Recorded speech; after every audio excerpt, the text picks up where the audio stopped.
एक समय की बात है। एक गांव में एक आदमी रहता था और ये आदमी का यही सपना था कि ये कभी ना कभी अपने गांव का राजा बने, क्योंकि इसके गांव में इस वक्त कोई भी राजा नहीं था। और ये आदमी भी यही चाहता था कि मैं ही ये गांव का राजा बनूं। लेकिन हैरानी की बात ये थी कि ये गांव वाले नहीं चाहते थे कि ये गांव का कोई भी इंसान राजा बने, क्योंकि ये गांव का पहले वाला राजा ये गांव वालों के ऊपर बहुत ही अत्याचार करता था। और ये गांव वाले भी यही सोचते थे कि अगर अभी कोई राजा बना तो वो भी हम लोग के ऊपर अत्याचार ही करेगा।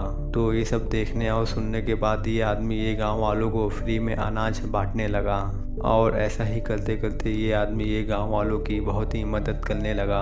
अगर ये गांव में किसी को भी पैसे की ज़रूरत होती थी तो ये आदमी इसको पैसा दे देता था। और ऐसा ही करते करते ये आदमी सब गांव वालों के दिलों में बस गया था।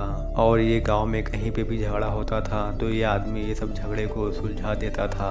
और ऐसे ही करते करते एक दिन ये आदमी अचानक ये गांव को छोड़ के चले जाता है। और फिर ये आदमी को जाने के बाद ये गांव वाले बहुत ही परेशान हो गए थे। अगर कहीं भी झगड़ा हो जाता था तो ये झगड़े को सुलझाने के लिए कोई भी बीच में नहीं आता था। और ऐसे ही करते करते ये झगड़ा बहुत बड़ा हो जाता था।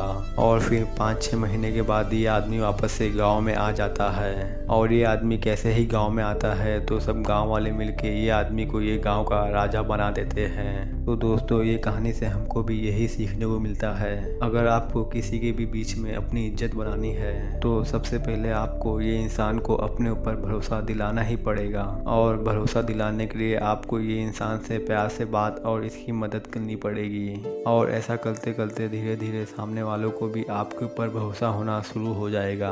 और कब से सब लोग आपके ऊपर भरोसा करना शुरू कर देंगे तो आपकी इज्जत अपने आप ही बढ़ जाएगी।